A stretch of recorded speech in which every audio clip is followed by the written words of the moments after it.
हाय। आज से हम लोगों का एक new chapter fresh chapter start हो रहा है जिसका नाम है फाइनेंशियल स्टेटमेंट ऑफ कंपनी, जिसको हम लोग फाइनल अकाउंट के नाम से भी हम लोग जानते हैं। ओके, तो फाइनेंशियल स्टेटमेंट ऑफ कंपनी जिसमें हम लोग कंपनी का बैलेंस शीट, कंपनी का कोई पार्टनरशिप फर्म का नहीं या सोल प्रोप्राइटरशिप का नहीं, ओके, एक कंपनी का बैलेंस शीट बनाना सीखेंगे, स्टेटमेंट ऑफ पीएल बनाना सीखेंगे। तो बैलेंस शीट और स्टेटमेंट ऑफ पीएल बनाने से पहले या किसी भी प्रकार के थ्योरी को देखने से पहले हम आपको फाइनेंशियल स्टेटमेंट ऑफ कंपनी के बारे में कुछ बताना चाहते हैं, उसके बाद हम लोग स्टार्ट करेंगे। ओके, तो फाइनेंशियल स्टेटमेंट ऑफ कंपनी में आ जाओ। Okay, financial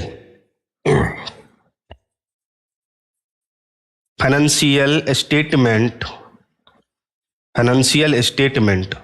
of company, company का हम लोग फाइनेंशियल स्टेटमेंट देखने जा रहे हैं।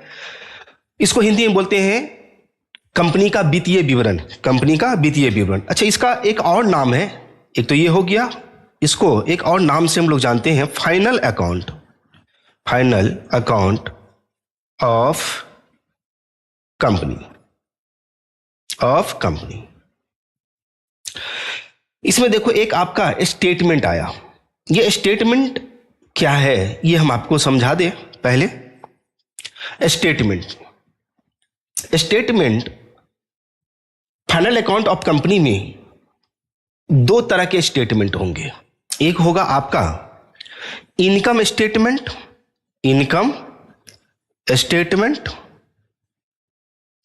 और दूसरा होगा आपका पोजीशन स्टेटमेंट। अब इनकम स्टेटमेंट क्या होती है, पोजीशन स्टेटमेंट क्या होती है, ओके, ये सब तो थ्योरी का चीज है, तो थ्योरी में भी हम लोग देखेंगे।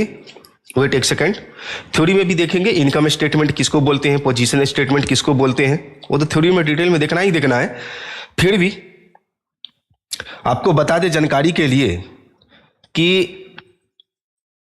इनकम स्टेटमेंट वो स्टेटमेंट होती है जो किसी भी कंपनी के परफॉर्मेंस को बताता है। क्या नेट प्रॉफिट हुआ, क्या नेट लॉस हुआ, यह मालूम करने के लिए इनकम स्टेटमेंट के अंदर कोई भी company statement of PL, statement क्या, statement of profit and loss ये प्रिपेयर करती है, प्रॉफिट एंड लॉस ये प्रिपेयर करती है। और पोजीशन स्टेटमेंट, पोजीशन का मतलब तो आप नाम से ही स्पष्ट है कि पोजीशन क्या उसका पोजीशन है। जैसे किसी भी नॉर्मल व्यक्ति के बारे में हम लोग पोजीशन लगाते हैं, ये अमीर है या गरीब है या मीडियम फैमिली है, ये पोजीशन होती है उसका, है ना। ठीक उसी तरह से एक कंपनी का जो पोजीशन स्टेटमेंट बनता है उसके अंदर एक कंपनी का पोजीशन दिखाया जाता है। पोजीशन स्टेटमेंट वो स्टेटमेंट होती है जिसके अंदर एक कंपनी का जितने सारे एसेट्स है वो, और जितने सारे लायबिलिटीज है वो, और जितने सारे एसेट्स है वो, एसेट्स, लायबिलिटी और ये कैपिटल, इसका डिटेल में एक्सप्लेनेशन होता है पोजीशन स्टेटमेंट के अंदर। और पोजीशन स्टेटमेंट के अंदर हम लोग बनाते हैं बैलेंस शीट, कंपनी का बैलेंस शीट बनाते हैं। ओके, बैलेंस शीट ये तो हो गया, तो समझ में आ गया कि स्टेटमेंट दो तरह का, स्टेटमेंट इनकम स्टेटमेंट और पोजीशन स्टेटमेंट। इनकम स्टेटमेंट के अंदर हम लोग स्टेटमेंट ऑफ पीएल बनाते हैं और पोजीशन स्टेटमेंट के अंदर हम लोग बैलेंस शीट बनाते हैं। ये तो बहुत आसान था। ओके, कंपनी एक्ट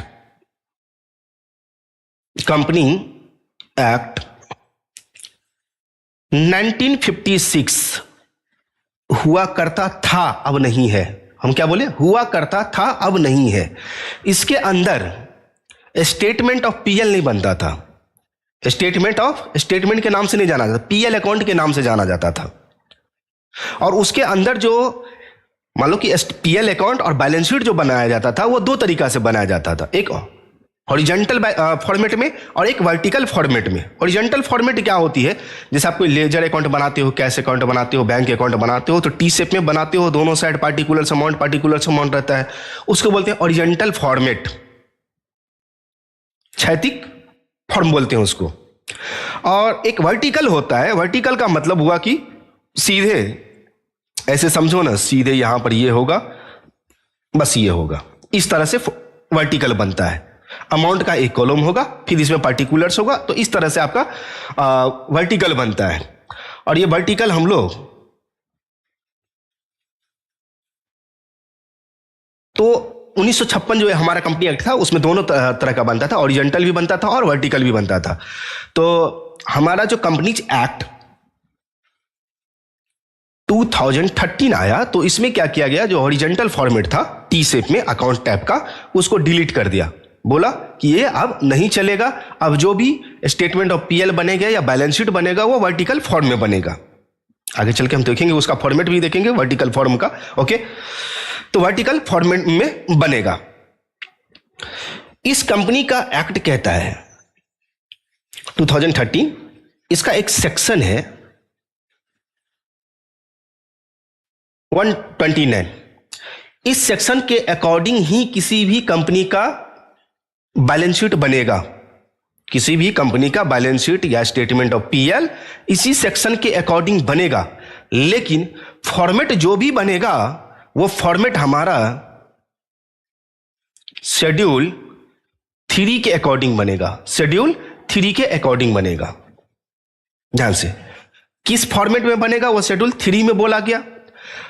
किस तरह से बनाया जाएगा, कौन सा आइटम पहले होगा, उसके बाद कौन सा आइटम होगा, उसके बाद कौन सा आइटम होगा, यानी कि एक तरह से रूल वो हमें सेक्शन 129 में बताया गया। तो मिला जुला के हम लोग ये समझे कि कंपनीज एक्ट 2013 के अकॉर्डिंग, ठीक है, सेक्शन 129 शेड्यूल 3 में हमें बैलेंस शीट और स्टेटमेंट ऑफ पीएल के बारे में बताया गया है। ओके, इसका 2 पार्ट है। इस शेड्यूल का 2 पार्ट है। शेड्यूल का 2 पार्ट है, पार्ट 1 और पार्ट 2। पार्ट 1 और पार्ट 2 बताते हैं पार्ट 1 में क्या बनाना है और पार्ट 2 में क्या बनाना है। पार्ट 1 में बोला गया कि बैलेंस शीट बनाना है। पार्ट 1 में क्या बोला गया कि बैलेंस शीट बनाना है, और पार्ट 2 के अकॉर्डिंग आपको स्टेटमेंट ऑफ पीएल बनाना है। लेकिन कुछ स्पेशल कंपनी होती है, कुछ स्पेशल टाइप की कंपनी होती है। ओके, स्पेशल कंपनी के केस में, स्पेशल कंपनी के केस में ये एक्ट लागू नहीं होता है। कौन सा एक्ट? कंपनीज एक्ट 2013 लागू नहीं होता है। स्पेशल कंपनी वो कंपनी होती है जिसका खुद का अपना एक्ट होता है। बात समझ में आया? नहीं समझ में आया? स्पेशल कंपनी वो कंपनी होती है जिसका खुद का अपना एक्ट होता है। वह कंपनीज एक्ट 2013 के अकॉर्डिंग रेगुलेट नहीं होती है, उसको बोलते हैं स्पेशल कंपनी। जैसे आप बैंकिंग कंपनी के केस में देख लो, बैंक का अपना एक्ट है। बैंकिंग कंपनी के केस में देख लो, बैंक का अपना एक्ट है। उसके बाद आप आ जाओ इंश्योरेंस कंपनी के केस में देखो, इंश्योरेंस का अपना एक्ट है। इंश्योरेंस कंपनी के केस में देख लो, इंश्योरेंस का अपना एक्ट है। इलेक्ट्रिसिटी का देख लो, इलेक्ट्रिसिटी का देख लो, उसका अपना एक्ट है। तो ये सब कुछ स्पेशल कंपनी है जिसका खुद का अपना एक्ट है, और अपने एक्ट के अकॉर्डिंग ये स्पेशल कंपनी अपना स्टेटमेंट ऑफ पीएल और बैलेंस शीट बनाती है। मींस बैलेंस शीट और पीएल अकाउंट बनाती है। क्लियर? तो इसकी बात तो हम लोग इस चैप्टर में करेंगे नहीं, क्योंकि ये हमारा अलग चैप्टर हो जाता है और ये आप लोगों को अभी पढ़ना भी नहीं है। क्लियर? हम लोग सिर्फ पढ़ेंगे क्या? Final account of company. Okay, special company का नहीं, जनरल कंपनी का पढ़ेंगे। उम्मीद है यहां तक समझ में आ गया होगा। ओके, चलो, तो क्या हम लोग पढ़े? Financial statement of company. Financial statement of company का दूसरा नाम फाइनल अकाउंट ऑफ कंपनी। यहां पर स्टेटमेंट का मतलब 2 स्टेटमेंट से है, एक आपका इनकम स्टेटमेंट, दूसरा आपका पोजीशन स्टेटमेंट। इनकम स्टेटमेंट के अंदर हम लोग statement of profit and loss बनाते हैं, और पोजीशन स्टेटमेंट के अंदर हम लोग बैलेंस शीट बनाते हैं। ठीक है? कंपनीज एक्ट 2013 के अंदर ओनली वर्टिकल फॉर्म में ही आपको बनाना पड़ता है स्टेटमेंट ऑफ पीएल और बैलेंस शीट। ओके, तो इस एक्ट का शेड्यूल 3 है। शेड्यूल 3 के 2 पार्ट है। पार्ट 1 के अकॉर्डिंग हम लोग बैलेंस शीट बनाएंगे और पार्ट 2 के अकॉर्डिंग हम लोग स्टेटमेंट ऑफ पीएल बनाएंगे। ठीक है? लेकिन किस आइटम का किसके अंदर रिकॉर्डिंग करना है वो सारा डिटेल आपका सेक्शन 129 में दे रखा है। तो थ्योरी तो हम लोग देखेंगे ही देखेंगे, लेकिन थ्योरी आपको लास्ट में दिखाएंगे, अभी नहीं। थ्योरी आपको अभी हम लोग बैलेंस शीट देखेंगे, फिर स्टेटमेंट ऑफ पीएल देखेंगे, बैलेंस शीट और स्टेटमेंट ऑफ पीएल देखेंगे, उससे रिलेटेड न्यूमेरिकल क्वेश्चन देखेंगे, फिर लास्ट में सबसे लास्ट में आपको थ्योरी बताएंगे, समझाएंगे, क्योंकि ये सारा चीज समझने के बाद थ्योरी आसान से इजीली आपको समझ में आ जाएगा। क्लियर? तो चलिए सबसे पहले हम लोग देखते हैं part 1 balance sheet. Okay, part 1 balance sheet. यहां आ जाओ, फॉर्मेट दिया हुआ है किसका? तो बैलेंस शीट का, according to companies act 2013, companies act 2013, schedule 3 part 1। समझ में आ गया? जिस कंपनी का हम बना रहे हैं उस कंपनी का नाम पहले अपने को लिखना पड़ता है, तो यहां पे नाम लिखते हैं। बैलेंस शीट किस डेट को बनाना है वो डेट यहां पर लिखते हैं। ये दोनों चीज समझ में आ गया। फॉर्मेट देखो, इसी को बोलते हैं वर्टिकल फॉर्म में, ये वर्टिकल फॉर्मेट है। ओके, एक आपका कॉलम पार्टिकुलर्स का होगा, एक आपका नोट नंबर का होगा। नोट नंबर क्या होता है ये समझाएंगे। उसके बाद एक फाइनल अमाउंट का कॉलम होगा। ओके, अब बैलेंस शीट में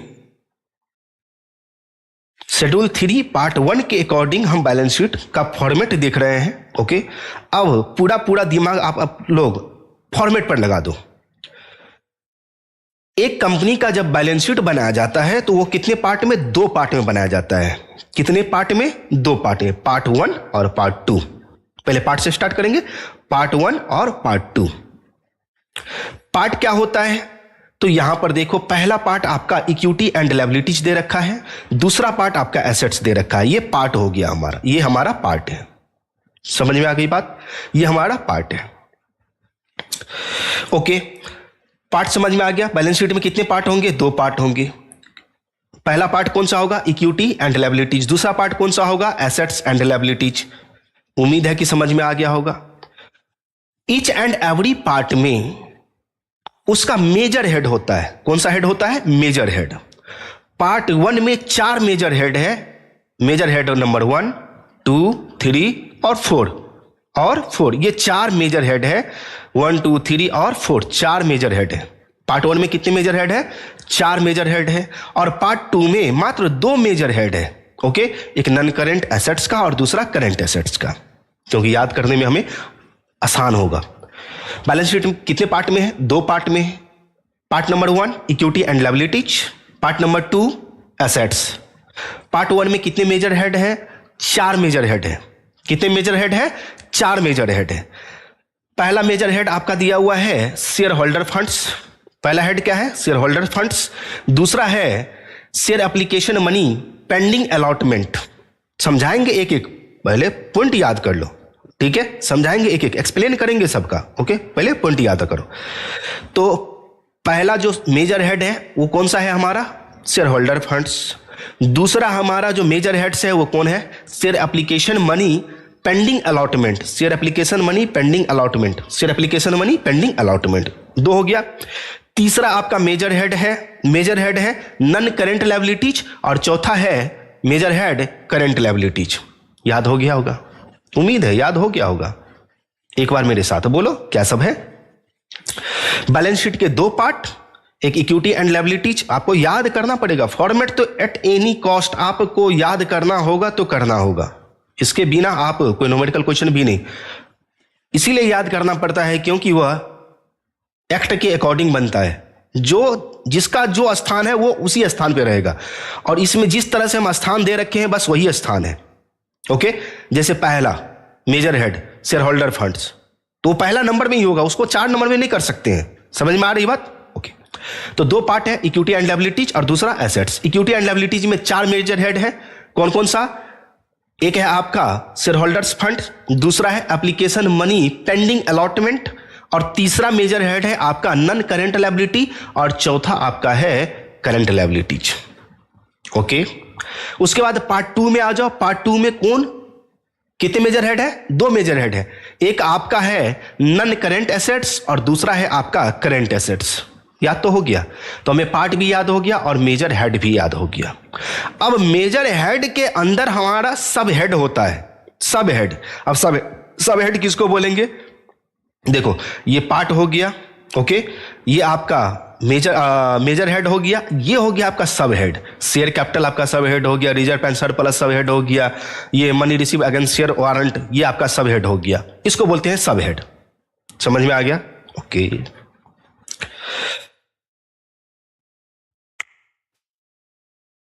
फर्स्ट मेजर हेड जो है हमारा, उस मेजर हेड का 3 सब हेड है।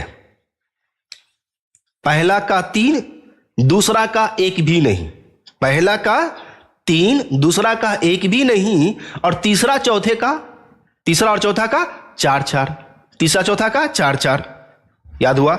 फर्स्ट का 3, सेकंड का कुछ भी नहीं, मतलब तुम्हारा 3 हमारा कुछ भी नहीं, और उसका 4-4, उसका 4-4 मीन्स तीसरा और चौथे का 4-4, ये सब हेड हो गया।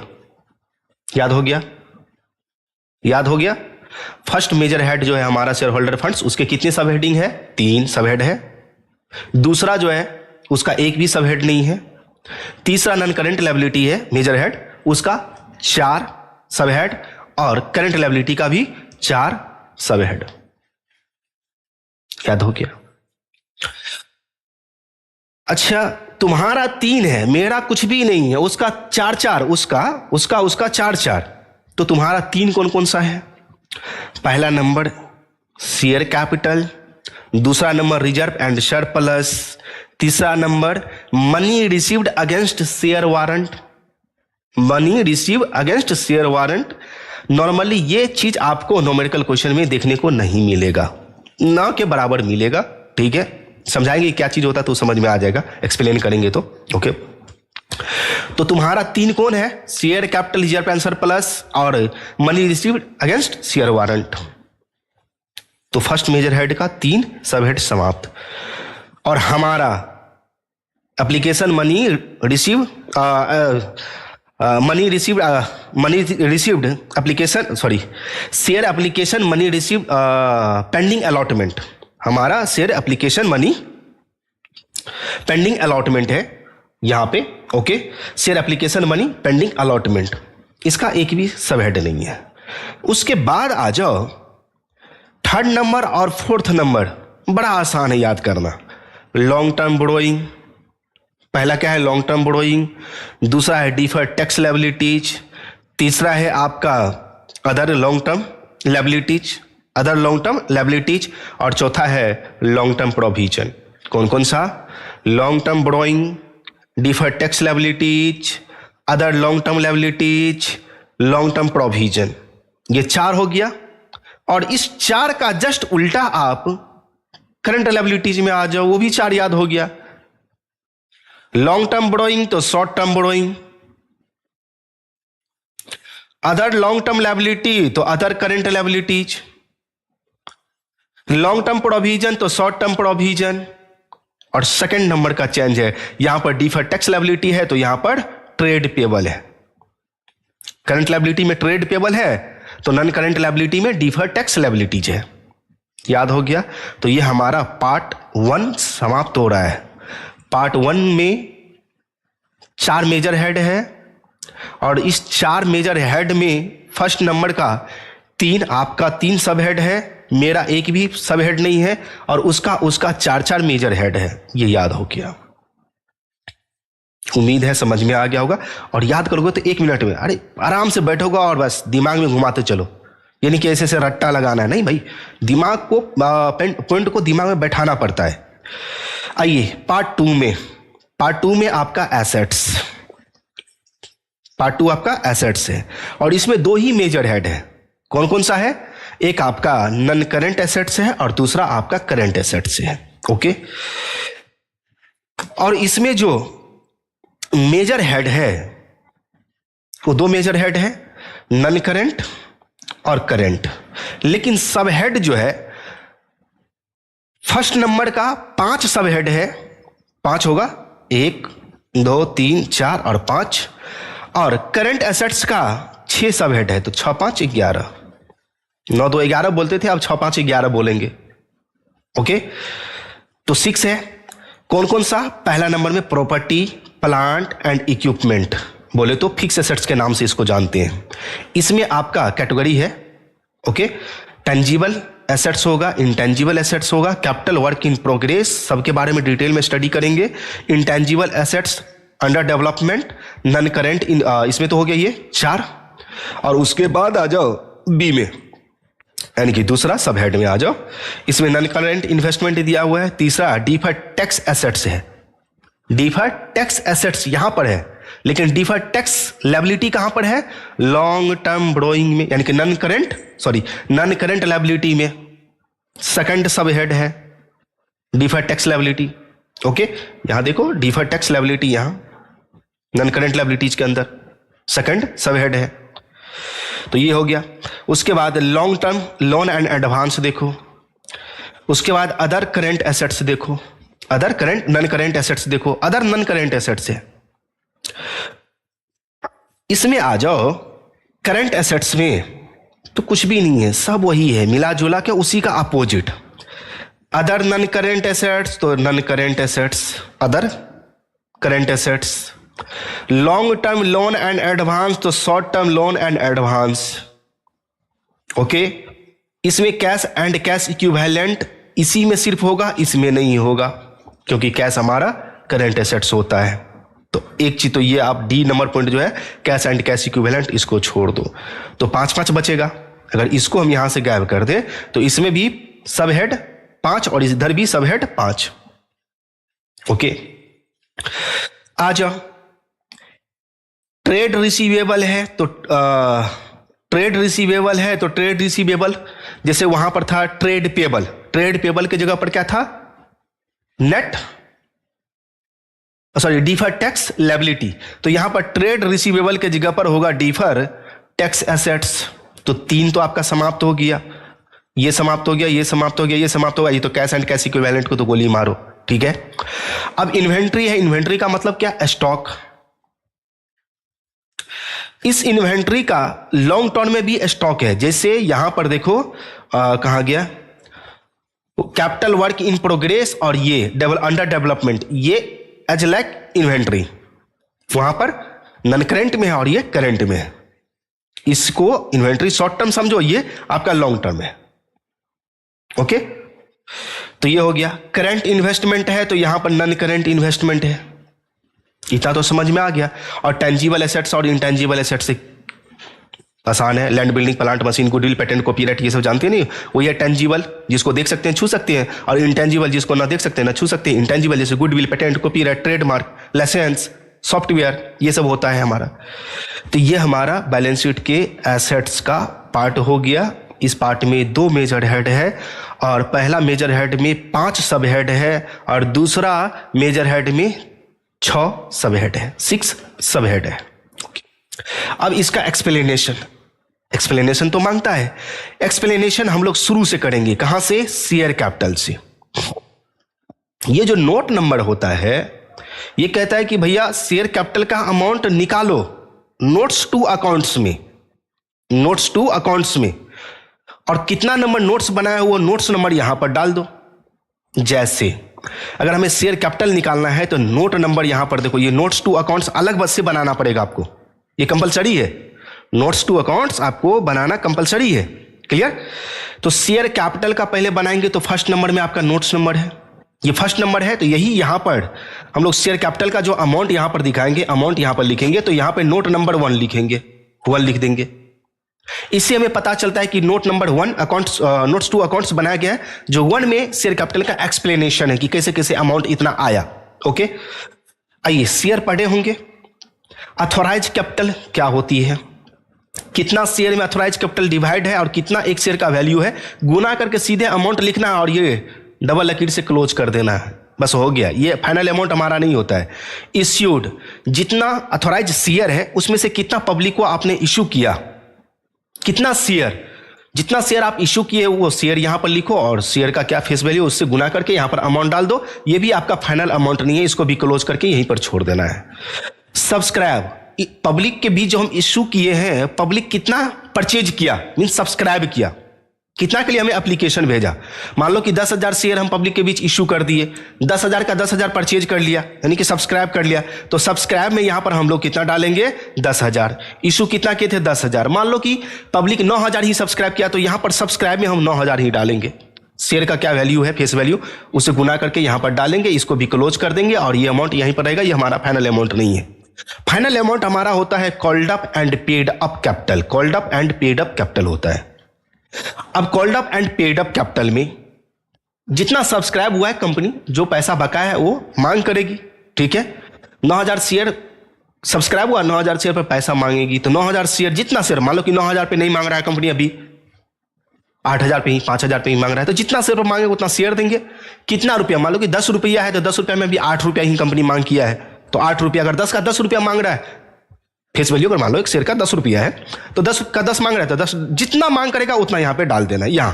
ओके, तो नंबर ऑफ शेयर यहां लिखेंगे और कितना रुपया डिमांड किया है, यानी कि कॉल्ड अप किया है, वो लिखेंगे। और इसका अमाउंट हम लोग, अगर कॉल्स इन एरियर नहीं है, कॉल्स इन एरियर नहीं है आपका, कॉल्स इन एरियर नहीं है और फॉरफिटेड शेयर नहीं है, तो सीधे इसका अमाउंट आप कॉलम में लिखेंगे और यही अमाउंट यहां पर लिखेंगे। और ये अमाउंट जो आया ये फाइनल अमाउंट होता है और यही आपको बैलेंस शीट में यहां पर दिखाना है। नोट नंबर यहां पर 1 लिख देना है। दैट्स इट, शेयर कैपिटल, सब हेडिंग समाप्त, सब हेड उसका समाप्त हो गया। समझ में आया। अगर कॉल्स इन एरियर है, होता है कॉल्स इन एरियर, इसको आप शेयर चैप्टर पढ़े होंगे, कॉल्स इन एरियर समझे होंगे, फॉरफिटेड शेयर के बारे में जाने होंगे। अगर कॉल्स इन एरियर है और फॉरफिटेड शेयर है, तब तो इसका अमाउंट आपको यहां लिखना पड़ेगा, कॉल्स इन एरियर को घटाना पड़ेगा, और फॉरफिटेड शेयर है तो उसे जोड़ना पड़ेगा। घटाने और जोड़ने के बाद यहां पर अमाउंट लिखेंगे फाइनल और ये यहां पर जोड़ करके डाल देंगे। दैट्स इट, समाप्त, शेयर कैपिटल समाप्त। उसके बाद आ जाओ रिजर्व एंड सरप्लस में। यह हमारा दूसरा सब हेड है, किसका, शेयर होल्डर फंड का। जो मेजर हेड, पहला मेजर हेड हमारा है पार्ट 1 का, पहला major head share holder fund, उसका दूसरा सब हेड है रिजर्व एंड सरप्लस। तो रिजर्व एंड सरप्लस, ये देखो, ये रिजर्व एंड सरप्लस सेकंड आपका। ओके, तो रिजर्व एंड सरप्लस में क्या सब आएगा उसके बारे में हम लोग बात कर ले। ओके, कोई भी कैपिटल रिजर्व है, जैसे फॉरफिटेड अमाउंट को कहां ट्रांसफर कर देते हो, कैपिटल रिजर्व अकाउंट में। तो कोई भी रिजर्व का निर्माण अगर कैपिटल प्रॉफिट से होता है तो उसको कैपिटल रिजर्व बोला जाता है। कैपिटल रिडेम्पशन रिजर्व, डिवेंचर का रिडेम्पशन करोगे तो कैपिटल रिडेम्पशन रिजर्व होता है। ओके, तो वो देखेंगे, वो आएगा यहां पर। सिक्योरिटी प्रीमियम रिजर्व, शेयर का इशू या डिवेंचर का इशू प्रीमियम पर किए हो तो वो आएगा। डिवेंचर रिडेम्पशन रिजर्व, DRR, वो आएगा। जनरल रिजर्व, प्रॉफिट का कोई पार्ट अगर आप बचा के रख ले तो जनरल रिजर्व कहलाता है, वो जनरल रिजर्व। रिवैल्यूएशन रिजर्व, किसी भी एसेट्स के रिवैल्यूएशन के लिए आप कोई प्रॉफिट का पार्ट बचा के रखते हो तो उसको बोलते हैं रिवैल्यूएशन रिजर्व, वो आएगा। लेकिन इतना आइटम नहीं आएगा, जितना मैक्सिमम होना चाहिए वो सारा हम यहां पर दे दिए। इसमें से आपको कोई 1 मिल जाएगा या 2 मिल जाएगा, 1 या 2 या 3, बहुत से बहुत, और बहुत से बहुत 4 आइटम मिल जाए इसमें, इससे ज्यादा नहीं मिलेगा। लेकिन आपको याद तो करना पड़ेगा, देखना तो पड़ेगा। हो सकता है कि आपको यही मिल जाए, हो सकता है कि आपको यही मिल जाए सिर्फ, हो सकता है कि यही सिर्फ आपको मिल जाए, तो याद तो सब करना पड़ेगा, है ना। तो जितना होता है वो सब A to Z हम डाल दिए, इसके अलावा नहीं होता है। दिमाग से निकाल दो कि इसके अलावा और कुछ होगा रिजर्व एंड सरप्लस के अंदर, बस इतना ही होता है, इसको याद करना पड़ता है। Okay, general reserve, statement of PL, profit and loss, company का PL बनाओगे, उससे जो नेट प्रॉफिट हुआ पिछले साल वो बैलेंस अभी भी बचा हुआ है तो स्टेटमेंट ऑफ PL ये आएगा। या इस साल का जो प्रॉफिट हुआ वो भी आएगा, पिछले साल का भी आएगा, और इस साल करंट ईयर का जो PL बनाए हो उसमें जो प्रॉफिट हुआ है या लॉस हुआ है वो भी आएगा। हाँ, एक चीज, अगर प्रॉफिट हो रहा है तो सीधे इसमें जोड़ करके दिखाएंगे, लेकिन अगर लॉस है, PL स्टेटमेंट ऑफ PL का लॉस है तो उसे ब्रैकेट में, निगेटिव आइटम के अंदर यहां पर जैसे ब्रैकेट है तो ब्रैकेट में दिखाएंगे। तो सबको तो जोड़ेंगे लेकिन निगेटिव वाले को क्या करेंगे, घटाकर यहां पर टोटल करेंगे, ये चीज याद रखेंगे। ओके, टैक्स रिजर्व है, टैक्स के लिए आपने रिजर्व बना के रखा है, वो आएगा। वर्कमैन कंपनसेशन रिजर्व है, वो आएगा। ओके, तो इतने सारे रिजर्व एंड सरप्लस में आता है। तो सेकंड आपका सब हेड समाप्त हो गया। थर्ड सब हेड में आते हैं, लॉन्ग टर्म बोरोइंग में क्या आएगा, थर्ड नंबर आपका क्या है, हाँ, money received against share warrant, share warrant issue किया है, उसके बदले में आपने शेयर पैसा लिया है, तो ये तो 9 के बराबर देखने को मिलेगा। और इसके अंदर सिर्फ ये अपना मेन आइटम ही लिखा हुआ है। मान लो कि हम आपको शेयर वारंट दिया, उसके बदले में आपसे पैसा ले लिए, है ना, अब कभी भी वो शेयर हम आपको अलॉट कर सकते हैं। ओके, उसके बाद आ जाओ यहां पर share application money pending allotment. Application money मिल गया लेकिन हम उसको अलॉट ही नहीं किए कि लो भैया, नहीं होता है। कैसे कोई मकान लेने के लिए आया किराए पे, पैसा एडवांस में दे दे लेकिन अभी तक उसको मकान दिए ही नहीं है रहने के लिए, अलॉट ही नहीं किए हैं। उसी अलॉटमेंट का मतलब देना, ठीक है। तो इस दोनों को तो गोली मारो, ठीक है। अब हम लोग आगे किसमें, नॉन करंट लायबिलिटी में। और नॉन करंट लायबिलिटी में पहला फर्स्ट लॉन्ग टर्म बोरोइंग देखेंगे। लॉन्ग टर्म बोरोइंग में क्या सब आता है ये देख लो। आपका डिवेंचर्स आएगा, बॉन्ड्स आएगा। डिवेंचर और बॉन्ड्स पेपर है आपका। Okay, term loan from bank other party. Term loan का मतलब होता है कि एक फिक्स पीरियड के लिए लोन लेना, फिक्स पीरियड के लिए लोन लेना। तो बैंक से ले लो या किसी अदर पार्टी से भी ले लो। ओके, पब्लिक डिपॉजिट, पब्लिक से लोन लेना। मॉर्गेज लोन, कोई एसेट्स गिरवी रख के लोन लेना, जैसे सोनार के पास जेवर बंधक रख दो वहां से लोन ले लेना, मॉर्गेज लोन उसको बोलते हैं। तो लॉन्ग टर्म बोरोइंग आपका समाप्त। अदर लॉन्ग टर्म लायबिलिटी में बैंक लोन आएगा। बैंक लोन जो टर्म लोन नहीं है, बैंक लोन है। अब हम ये 1 साल में वापस करिए, 2 साल में वापस करिए, ये बैंक लोन है। ओके, ये 10 दिन में वापस करें, 10 दिन में तो नहीं होगा, मोर देन 1 ईयर ही होगा क्योंकि ये हमारा लॉन्ग टर्म है। Okay, premium on redemption of debenture, ये भी हमारा लायबिलिटी है। प्रीफरेंस शेयर, ये भी हमारा लायबिलिटी है। एडवांस फ्रॉम कस्टमर, कस्टमर से आपने कोई एडवांस लिया है, वो आपका लायबिलिटी लॉन्ग टर्म। उसके बाद आ जाओ लॉन्ग टर्म प्रोविजन में। लॉन्ग टर्म प्रोविजन में आपका प्रोविजन फॉर एम्प्लॉयज बेनिफिट्स, सब याद करना है बाबू। प्रोविडेंट फंड, पीएफ जिसको बोलते हैं, गवर्नमेंट जॉब में या प्राइवेट जॉब में भी पीएफ मिलता है। जब रिटायर होगा तो उसे पीएफ का अमाउंट मोटा रकम मिलता है। ओके, रिटायरमेंट के समय। प्रोविजन फॉर डेप्रीशिएशन, डेप्रीशिएशन किस पे लगाया जाता है, तो फिक्स एसेट्स पे लगाया जाता है। फिक्स एसेट्स हमारा क्या है, लॉन्ग टर्म है। तो लॉन्ग टर्म में जो डेप्रीशिएशन लगता है उसके लिए जो प्रोविजन करता है वो लॉन्ग टर्म में ही आएगा। समझ में आ गई। उसके बाद आ जाओ शॉर्ट टर्म बोरोइंग, किसमें आगे, करंट लायबिलिटी में। करंट लायबिलिटी में आपका पहला सब हेड है short term borrowing. Short term borrowing में आ जाएगा loan repayable on demand. Demand का मतलब तुमसे उधार दिए, जब तुम मांगोगे तब हम दे देंगे, दैट्स इट। इसी को बोलते हैं लोन्स रिपेबल ऑन डिमांड, जब मांगोगे तब दे देंगे। बैंक ओवरड्राफ्ट, करंट अकाउंट में ये फैसिलिटी होती है, पढ़े होंगे आप लोग। उसके बाद cash credit from bank, cash credit लिया बैंक से, उधार लिया, ओके, नगद, तो ये आ जाएगा आपका शॉर्ट टर्म बोरोइंग में। उसके बाद आ जाओ trade payable. Trade payable sundry creditors आएगा, संडी क्रेडिटर मीन्स महाजन। बिल्स पेबल आ जाएगा, ये ट्रेड पेबल में आएगा। इसके बाद आपका दिया हुआ है other short term liabilities. Other short term liabilities, अच्छा, इसमें डिफर्ड टैक्स लायबिलिटी का एक्सप्लेनेशन नहीं है क्योंकि वो सिंगल आइटम होता है। और deferred assets, deferred tax assets जो होता है वो भी सिंगल आइटम होता है। और वो कैसे आता है कैसे नहीं आता वो हम आगे बात करेंगे, ठीक है, वो आगे हम समझाएंगे आपको। ओके, फिलहाल बात कर लेते हैं जो मेन है उस पर। अदर शॉर्ट टर्म लायबिलिटीज में आ जाओ, क्या सब आएगा। कोई भी आउटस्टैंडिंग एक्सपेंसेज है, जैसे सैलरी बाकी है, वेजेज बाकी है, न्यूज़पेपर वाले को देना है या उसको देना है, रेंट देना है, तो आउटस्टैंडिंग एक्सपेंसेज। कोई भी इनकम अगर आपको रिसीव्ड हुआ है एडवांस में तो वो लायबिलिटी होता है। Calls in advance, share chapter में देखेंगे कॉल्स इन एडवांस, ये भी आपका लायबिलिटी होता है। Interest on calls in advance, interest का अगर पेमेंट नहीं किए हो कॉल्स इन एडवांस में तो फिर भी ये लायबिलिटी हो जाएगा आपका। खर्चा तो है लेकिन लायबिलिटी है क्योंकि आप अभी तक पेमेंट नहीं किए हो। जब पेमेंट कर दोगे पैसा चला जाएगा तो वो खर्चा में चला जाएगा, एक्सपेंसेज हो जाएगा वो। Okay, unpaid dividend, dividend declare कर दिए शेयर होल्डर को लेकिन अभी तक दिए नहीं है। डिक्लेयर कर दिए लेकिन क्लेम नहीं किया है कोई। प्रपोज डिविडेंड, डेट से पहले, ड्यू डेट से पहले, मंथ के डिविडेंड डिक्लेयर करने से पहले ही हम डिविडेंड डिक्लेयर कर देते हैं, उसको प्रपोज डिविडेंड बोलते हैं। इंटरिम डिविडेंड पेबल, ये सब आपका आ जाएगा अदर शॉर्ट टर्म लायबिलिटीज में। Advance received from customer short term, लेकिन यहां पर एक और था long term, advance from customer long term. Okay, तो शॉर्ट टर्म है तो शॉर्ट टर्म यहां पर आ जाएगा।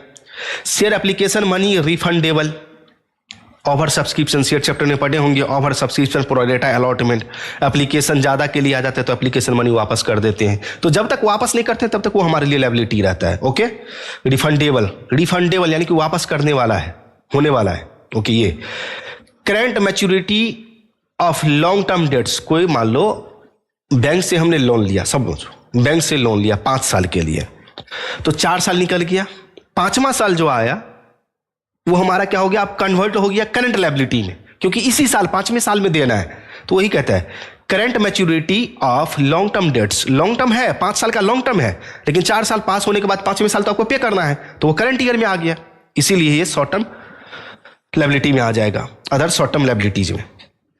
Employees provident fund payable, provident fund हमारा लॉन्ग टर्म लायबिलिटीज है, लेकिन जब बंदा रिटायर करके हमारे कंपनी से जा रहा है, रिटायर करके, तो पीएफ का अमाउंट तो लेगा, तो पीएफ का अमाउंट अब उसको देना है, तो जिस ईयर में देना है उस ईयर में ये हो जाएगा पेबल, देना है, तो ये शॉर्ट टर्म में आ जाएगा।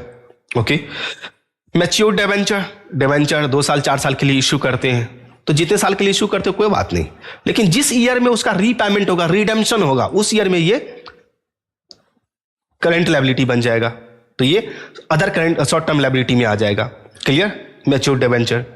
मैनेजिंग एजेंट कमीशन, कमीशन का पेमेंट कर दिए मैनेजिंग एजेंट को और पेड कर देता तो यहां पर दिखाने की जरूरत नहीं है, लेकिन उसका कमीशन बन गया, अभी तक कमीशन का पेमेंट किए, तो ये हमारा लायबिलिटी हो जाता है, और लायबिलिटी आ जाएगा ये भी अदर शॉर्ट टर्म लायबिलिटीज के अंदर। अब आइए 9 नंबर में चलते हैं। Short term provision. Short term provision क्या है, इसमें क्या सब आएगा? Okay. Provision for income tax, जो करंट ईयर से रिलेटेड है प्रोविजन, उसको बोलते हैं शॉर्ट टर्म प्रोविजन। ओके। तो इनकम टैक्स के लिए provision, employees benefit short term है, उसके लिए प्रोविजन, डिस्काउंट ऑन डेटर के लिए प्रोविजन, डाउटफुल डेट्स के लिए प्रोविजन, ये सारे प्रोविजन आपका शॉर्ट टर्म प्रोविजन में आएगा। ओके। उसके बाद आ जाओ भैया एसेट्स में। ये पार्ट 1 का हो रहा था। ओके। पार्ट 2 में आते हैं। पहला सब हेड है, पहला मेजर हेड है नॉन करेंट एसेट्स, उसका पहला सब हेड है प्रॉपर्टी प्लांट एंड इक्विपमेंट, जिसमें हम लोग टेंजिबल एसेट्स, इंटेंजिबल एसेट्स ये सब देखेंगे। ओके।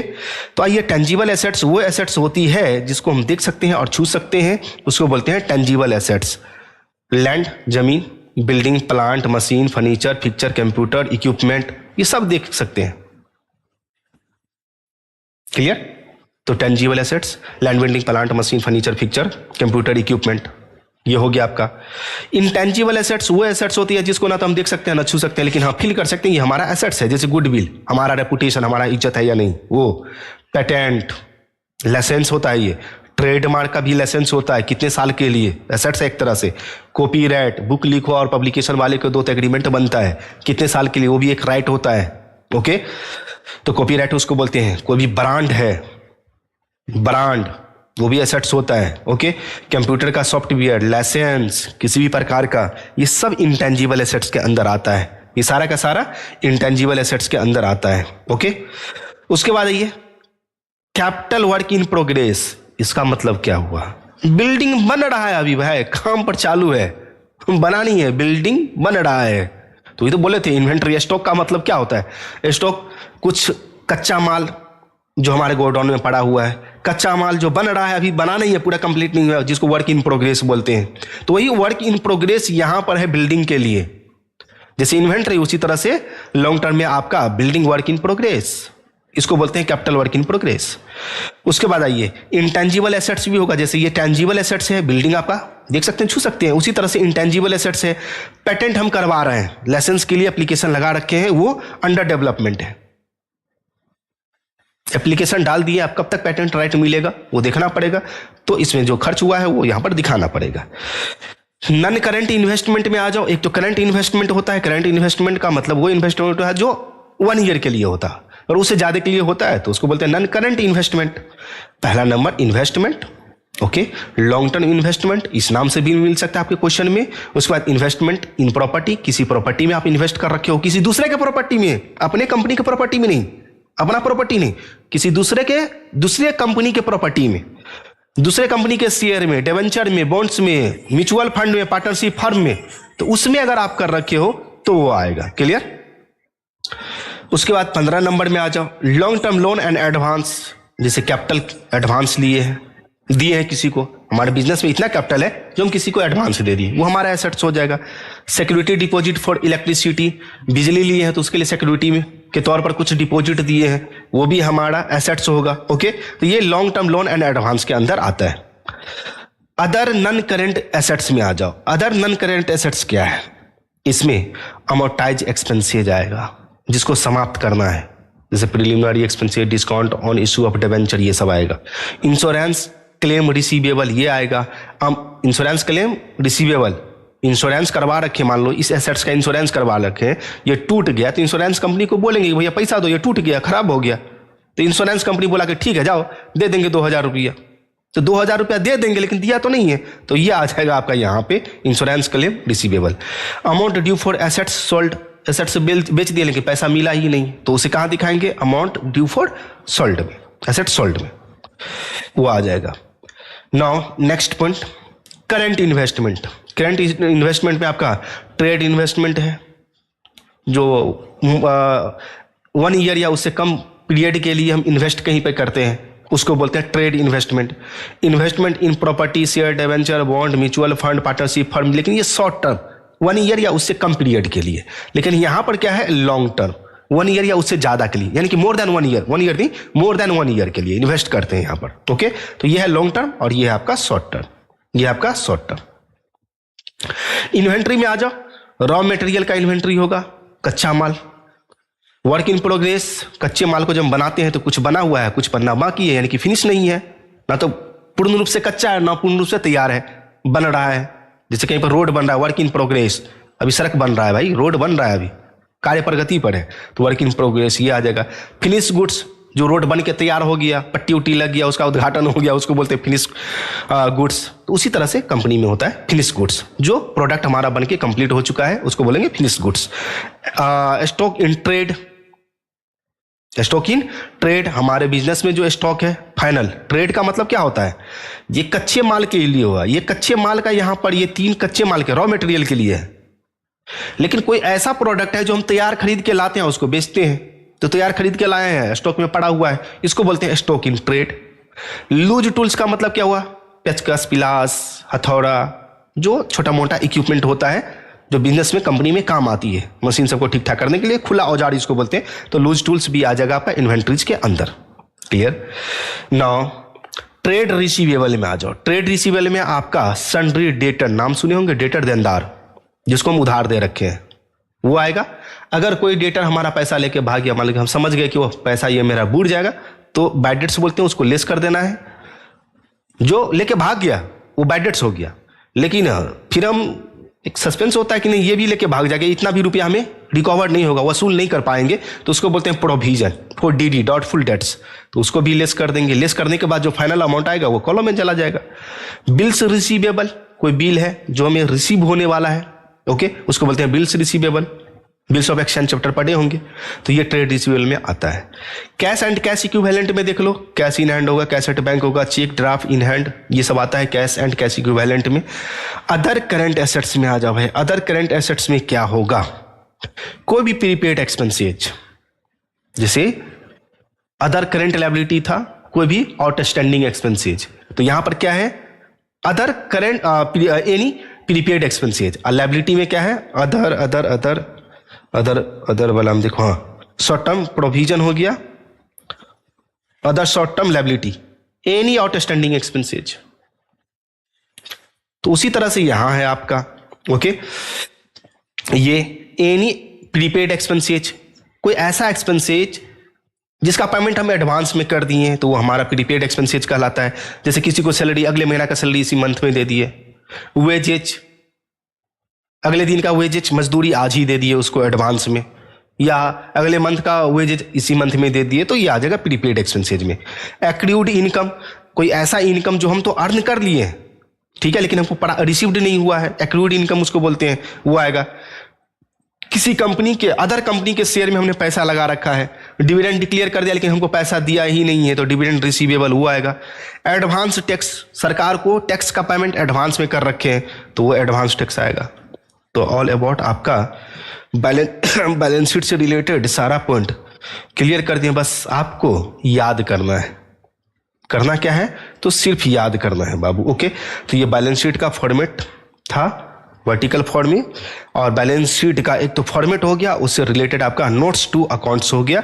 ठीक है, तो जो भी आइटम है उसमें कौन कौन सा पॉइंट आएगा, वो पॉइंट का एक्सप्लेनेशन हमें नोट्स टू अकाउंट्स में करना पड़ता है। ओके, चलो तो आज हमारा ये बैलेंस शीट समाप्त हो गया। अब बच रहा है हमारा शेड्यूल 3 पार्ट 2।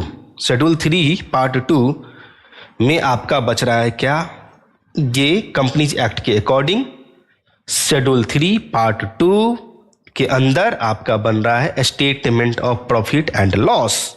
ओके, तो इसका हम लोग देखेंगे नेक्स्ट क्लास में, इसका भी एक्सप्लेन करेंगे, समझाएंगे। क्लियर? Okay, done.